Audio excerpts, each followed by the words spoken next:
Et salut à tous, c'est Kaikit. On se retrouve aujourd'hui pour cette avant-dernière vidéo de la Hades Draft League. On se retrouve enfin pour les demi-finales. On arrive enfin dans du sérieux, même si là pour le coup, les matchs les plus importants qui étaient les quarts de finale sont passés. Et maintenant on va donc pouvoir parler de la demi-finale avec encore une fois au programme deux beaux matchs. Parce qu'on se retrouve avec de la division 5 entre SkyEye et Dragon Soul, deux joueurs qui ont fait une très bonne saison régulière quand même dans l'ensemble. Je crois que Dragon Soul s'est battu avec Iolix dans sa poule pour avoir la première place et Dragon Soul l'a eu. Et SkyEye avait quand même fait une bonne perf. Et dans la division 4, on aura donc Xenomium contre Smokey.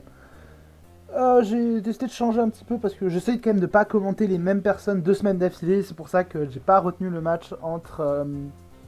j'ai pas retenu l'autre demi-finale. Mais voilà, on va donc commencer tout de suite par la division 4 où on a du côté de Xenomium un Iron Moss qui va Terra, qui peut Terra, le Excadrill, le Azelf, le Palafin, le Chestnut et le... je sais plus comment ça s'appelle déjà, Cyclizar. Et du côté de Smokey, Smokey qu'on voit pour la première fois dans cette série, pour la simple et bonne raison que, en fait, Smokey, il a in en sub dans la division 4. Alors je serais incapable de vous dire qui, mais Smokey a remplacé quelqu'un qui était en 0-3. Il a joué la week 4, il a gagné tous ses matchs, et du coup Smokey, il a pété sa gueule, enfin il a pété la gueule de tout le monde. Et du coup Smokey est passé en playoff, et en quart il est tombé sur MP5, et il a pété la gueule à MP5 pareil.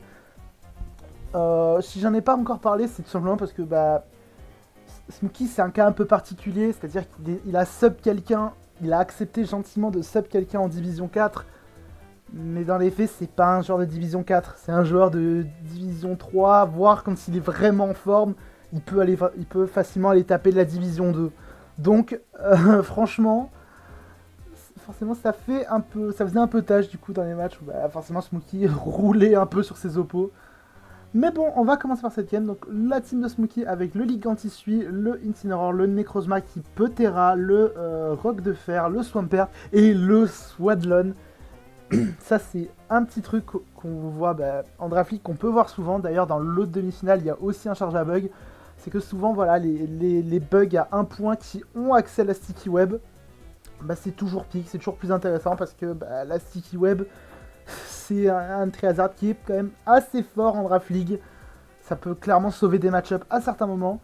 On va donc y aller sans attendre avec donc du côté donc le Xenomium, le lead Palafin classique contre le lead Incineroar du côté de Smokey. Et ça déjà c'est intéressant parce que Smokey dès ce lead prend un bon avantage pour la simple et bonne raison. C'est que Palafin, et d'ailleurs retenez, si jamais vous affrontez des Palafins plus tard, le défaut de Palafin c'est qu'il faut d'abord l'envoyer sur le terrain et il faut switch out afin de le transformer en forme héros. Signifie que sur un tour, sur le premier tour, s'il n'y a pas de bon... si vous arrivez à avoir un bon poké qui a moyen de faire soit un bon break, soit de prendre l'avantage d'entrée, c'est toujours plus intéressant face à une team avec Palafin. Et c'est le cas ici, parce que tout simplement, il n'y a pas de gros in à sabotage. Le meilleur in, ce serait potentiellement Chestnut, mais si Chestnut vient sur un Flare Blitz, il aura l'air d'être un peu con. Donc forcément le lead Incineroar ici est plutôt intéressant quand même. Alors que par exemple, vous voyez, Roc de Fer, il aurait pu avoir des petites emmerdes ou quoi. Swadlon, il aurait pu aller sur Swadlon pour poser la sticky web, mais s'il a pas lead Swadlon, c'est que peut-être parce qu'il n'a pas la sticky web. On va voir du coup ce qui se passe, donc forcément ça va switch out pour aller sur le Cyclizar, sur le sabotage, qui va faire 86%. Oh waouh. Ouais, le Incineroar, voilà. Le Incineroar qui est bien investi en attaque et qui a peut-être pas beaucoup de bulk. C'est peut-être pour ça. Donc le retour de Palafin qui vient prendre son kill et l'entrée de Swadlon sur le Agility. Et voilà, simplement. Et là vous allez voir une phase qui est assez drôle, simplement. C'est que Swadlon, donc déjà c'est un string shot pour negate la speed, je suppose aussi. C'était pas forcément pour le Agility de Palafin, c'était plus je pense pour un Iron Moss. Mais voilà, et donc là ça va activer comme la Weakness Policy avec Giga Drain et le Drain Punch qui va simplement faire 0 dégâts et révéler le Rocky Helmet. Ça veut dire que ce Swadlon n'est même pas Evolu Rock. Je connais pas les stats de Swadlon pour être honnête, je sais plus exactement quelles sont ses stats. Je vais les chercher pendant que je vous parle, mais Swadlon qui commence à wall un Palafin, c'est quand même assez exceptionnel je trouve. Surtout qu'il a même pas l'Evolu Rock, donc franchement c'est pas mal. même à plus 3, le Palafin fait rien, en fait, parce que le Palafin récupère autant de vie que s'il perd avec le casque brut. Donc au final, il est pas rentable. Spooky tentait de temps en temps des petits screenshots pour prédict l'arrivée d'un Moss ou pour juste éviter que le Palafin s'attème trop. En plus, il a synthèse. Ah ouais, non, le Palafin ne passera pas. Le Palafin ne va pas passer le Swadlon et Xenonium qui va décider, qui va s'entêter quand même à vouloir rester. Pour moi, il n'y a qu'une raison s'il s'entête à rester et je sais très bien, je sais Xenonium, il me l'a dit avant la game parce qu'il sait très bien que j'ai vu la game. Il m'a clairement dit, je sais, j'aurais pas dû rester, mais je suis quand même là pour expliquer à tout le monde. Le Palafin, tu vois que tu passes pas le couverture. Il faut aller ailleurs, il faut faire autre chose. Enfin, il faut aller sur un autre poké qui passe couverture. Je suis quand même allé checker couverture, c'est 55 en HP et 90 en dev, donc il est full HP, full def, normal. Son but c'est pas la fin. Et franchement, bah, juste c'est marrant. Donc voilà, il fallait peut-être aller sur autre chose pour menacer ce Swadlon. Mais il y a quoi vraiment qui menace Swadlon à part le Iron Moss? Bah, il n'y a pas énormément de choses. Et il a pas envie de claquer le booster énergie vitesse. Ce qui peut se comprendre en soi parce que bah, la team de Smokey est full vie. À part le Incineroar qui a quand même pris une bonne patate. Donc ça se comprend qu'il a pas envie de claquer son booster pour Moss. Et voilà, du coup on se retrouve avec Swadlon qui est en train de wall un Palafin. Et ça je trouve ça exceptionnel. Le Drain Punch, voilà, 39%. Et le Swadlon qui va gagner son gel. Non, la synthèse pour pouvoir se soigner, excellent. Et le Drain Punch qui va crit, malheureusement. Le crit est dommage. Le crit est dommage pour le Swadlon parce que putain, Swadlon sera encore en vie. Après, ça aurait été un free. Je pense que là, ça aurait été un free Moss peut-être. En tout cas, ça va aller sur Xyz pour poser les rocks. Et la Sandstorm contre le Flame Charge. Donc, c'est une sand manuelle. Je vais vite. Ouais, j'ai quand même préparé le dock, faut pas abuser. Et Zeno n'avait tout simplement pas de poseur de sand. Pas de Tyrannosif, pas de Gigalith. Donc ça signifie que c'est tout simplement c'est une sand manuelle. C'est original, ça peut se tenter, et franchement c'est original. Contre voilà, le Incineroar qui était bien, qui évidemment, évidemment il était bien offensif et qui a tapé une Flame Charge. J'aurais peut-être plus cherché à taper un Koff ou un Flare Blitz. Potentiellement, après je sais pas, à plus 1 je pense qu'il a la speed pour dépasser Moss à plus 1. Je pense qu'il doit avoir assez de speed pour... Alors évidemment le Moss sans le booster énergie. Et du coup forcément il dépasse Excadrill. Mais sinon ouais j'aurais peut-être plus tapé Koff ou Flare Blitz en anticipant un Chestnut. Mais bon ça se tient aussi, Flame Charge en tout cas. Double Flame Charge côté Smokey. Là je suis moins fan de du double Flame Charge. Là vraiment j'aurais tapé un gros Koff sur ce tour. C'est le Xerri qui vient, Xerri qui va évidemment dépasser et la Choukaberry qui ne va pas suffire malheureusement. Ça va aller sur le Swampert qui est évidemment assez bulky, donc tu vas sur Chestnut, c'est normal, et ça va poser les rocks du côté de Smokey. Ça va poser les rocks et le Blizzard pour essayer de passer ce Chestnut. Sauf que Chestnut prend 40% sur le Blizzard. Et le sabotage qui va pouvoir enlever la Rindoberry. Blizzard qui a fait... très peu de dégâts, c'est incroyable. Les dégâts sont négatifs. Et le synth... Aïe aïe aïe, Xenomium qui décide de jouer synthèse. Mais il a oublié qu'il a posé sa propre Sandstorm. Bon, je sais pas s'il a vraiment oublié ou pas. Mais du coup, ça signifie que le heal est réduit. Et heureusement que ce Chestnut est lefto. Parce que sinon... Bah, il serait en range de Blizzard, tout simplement. En soi, ce qui ma foi est assez embêtant. Le Spiky Shield derrière sur un autre Blizzard. Spooky a vraiment décidé de cliquer des Blizzards. Spooky en a rien à faire, hein, tout simplement. Et un nouveau Blizzard. Et là, ça va crit et ça va prendre le kill. C'est vraiment qui est dans une situation compliquée. Ça va aller quand même sur le Iron Moss pour essayer de sortir un peu la tête de l'eau. Le Energy Bolt qui va évidemment prendre le kill. Et en vrai, par contre, le Moss qui a un gros match-up. Le Necrozma qui arrive, ça va Terra Ground et Terra Dragon du côté du Necrozma, et ça va taper Meteor Beam malheureusement qui va être résisté, et donc le Moss ne va pas mourir, et à l'occasion de prendre le kill, il faut sac le Swadlon. Swadlon aurait été héroïque dans cette game, mais t'es obligé de sac le Swadlon pour voilà, renvoyer Roc de Fer. Roc de Fer qui n'a pas le booster speed, et du coup se fait outspeed par le Iron Moss, il n'est pas Scarf non plus. Oui, 83%, c'est très certainement un roll. D'ailleurs, pour ça, je vais en parler plus tôt. Mais Smokey a fait une vidéo sur son Hades, enfin sur sa compétition, sur la Hades Draft League, comment il a vécu, et il a parlé de sa demi-finale. Si je peux, je mettrai le lien dans la description de la vidéo, et je vous invite quand même à aller voir sa vidéo, aller voir son point de vue, franchement c'est toujours intéressant, donc voilà, n'hésitez pas à aller voir.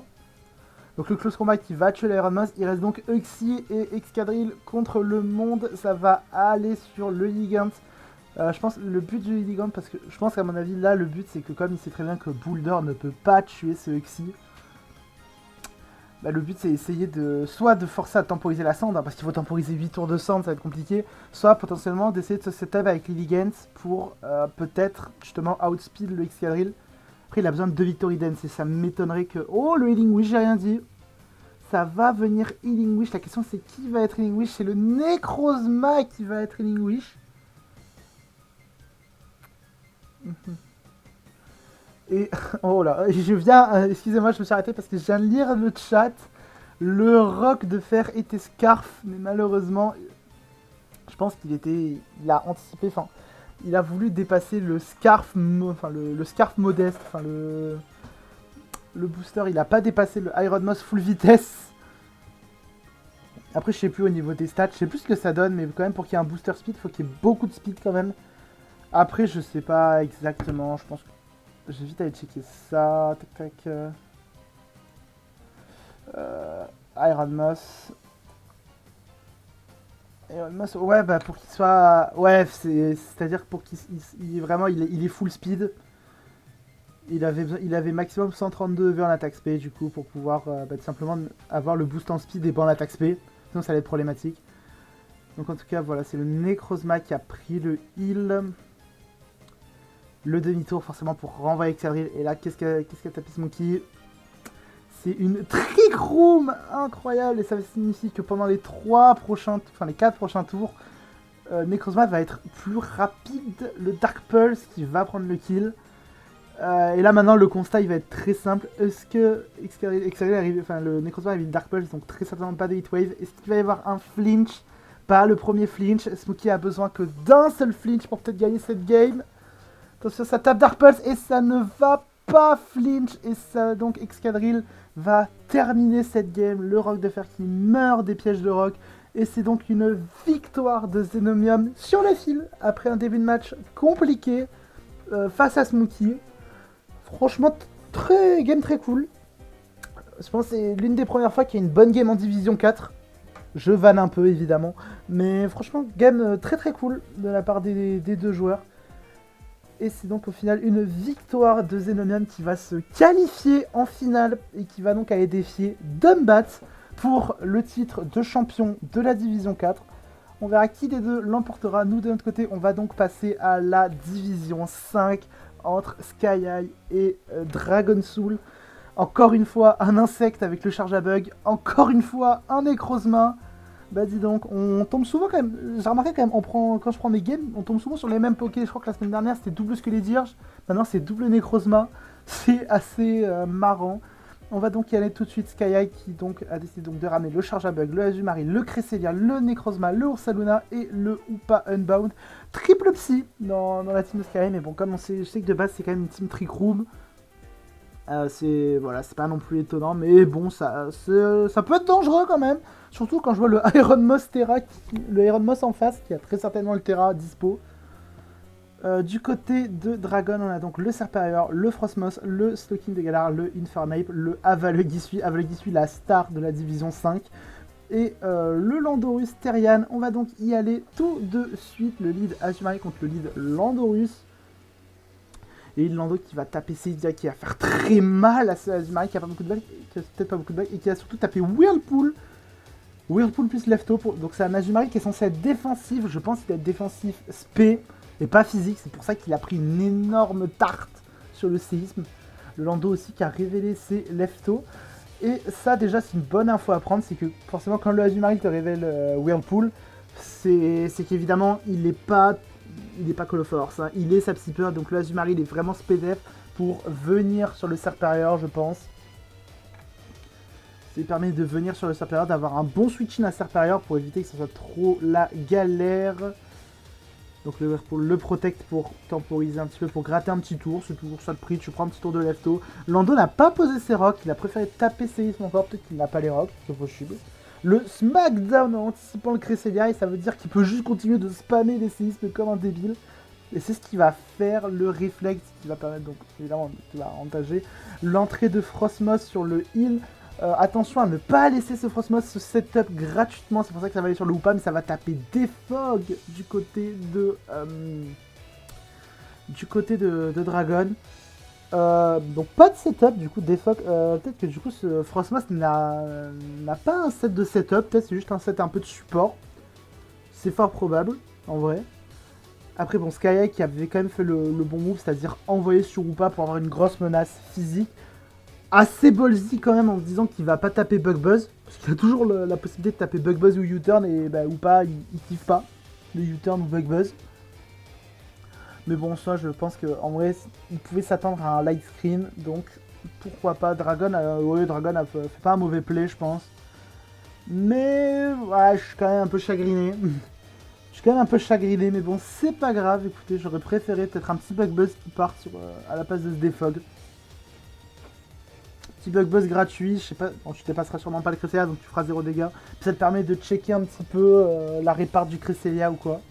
Mais si bon, t'as déjà pu la checker avec les dégâts que t'as fait sur Lando. Donc voilà, le Woopa qui arrive, et c'est le Landorus qui va arriver pour intimider le Hyper Space Fury qui va faire 42%, à -1 quand même, donc ça fait mal. Charge à bug qui arrive, le Smackdown, c'était encore une fois un Cresselia qui était plus anticipé du côté de Dragon, et le Taunt pour éviter la pose de Sticky Web.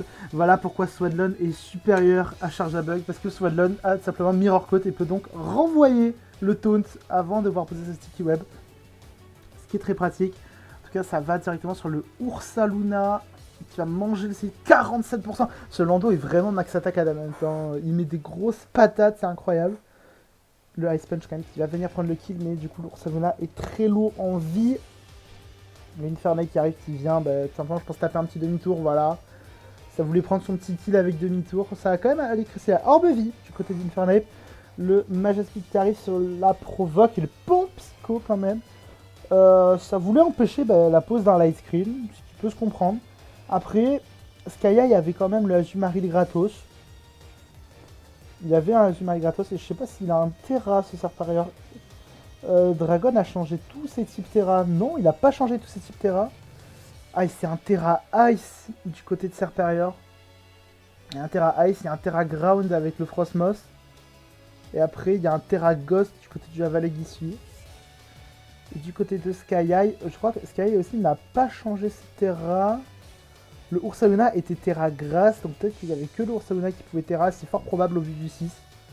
Donc c'est dommage, du coup le Terra user de Sky qui a pris tarif dès le début. Du coup c'est dommage de ne pas avoir Terra en vrai. Mislick.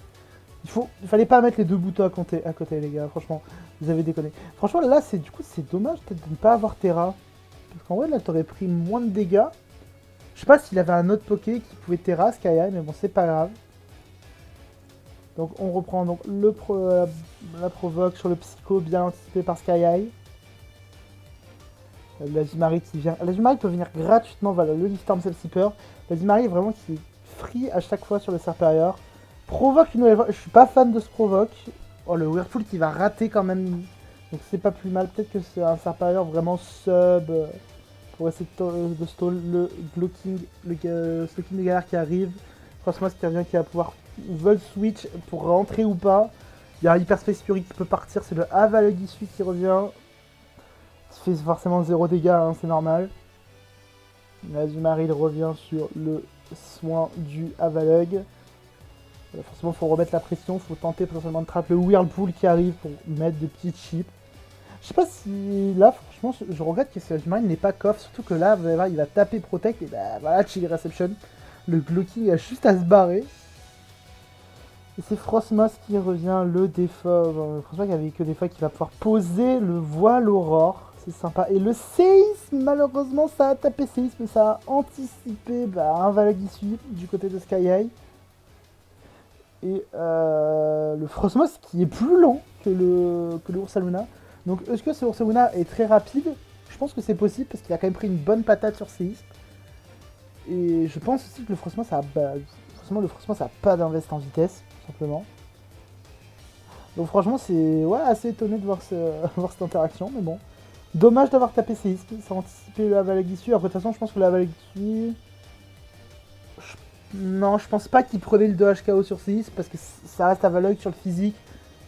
C'est tanky sur le physique, hein, donc je pense pas que ça prenait le 2 HKO.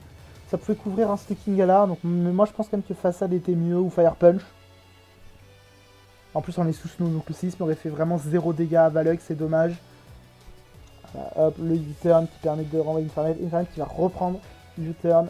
Sky qui laisse mourir l'Ursauna, il n'y a pas trop le choix, de toute façon le Stalking qui revient. Et là par contre c'est un free... Oh, c'est un free Necrozma et pas Open Bound, je suis pas fan. Evan Dance, la Studget qui fait de bons dégâts, le carton rouge qui amène Infernape. Et ça va taper Moonlight sur le Flare Blitz qui va faire mal. Et surtout ça va burn. C'est terrible cette burn. Et cette burn fait très mal à Sky. Mais je pense vraiment qu'il fallait taper. Il fallait taper le Photon Geyser, je pense, ici. Après, peut-être qu'il ne tuait pas avec le... Peut-être qu'il ne tuait pas avec le vol Aurore. Je me dis quand même, c'est Necrozma, ça tape quand même assez fort. Il a plus 1 en attaque. C'est stab. C'est Infernape en face. Infernape, c'est pas le Pokémon le plus bulky de la Terre. En plus, c'est weak.